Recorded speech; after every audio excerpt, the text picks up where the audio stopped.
எல்லா சடங்கையும் என் மருமக பாக்கியா பண்ணுவா.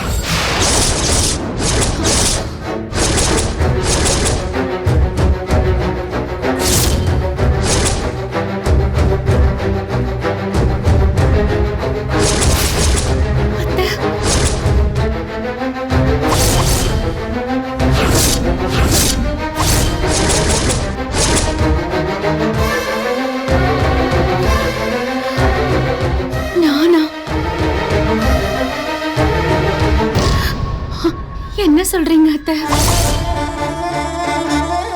ஆமா பாக்கியா, உன் மாமாவுக்கு நீதான் எல்லா சடங்கும் பண்ணணும்.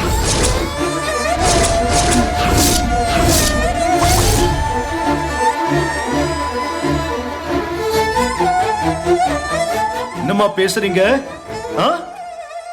என்ன பேசிட்டு இருக்கீங்க?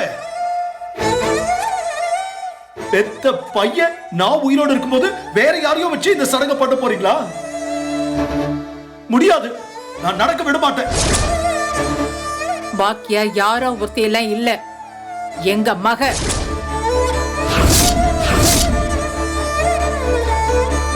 ஆம்பளை பிள்ளை இல்லாத வீட்டுல பொம்பளை பிள்ளை தானே எல்லா சடங்கும் பண்ணணும்.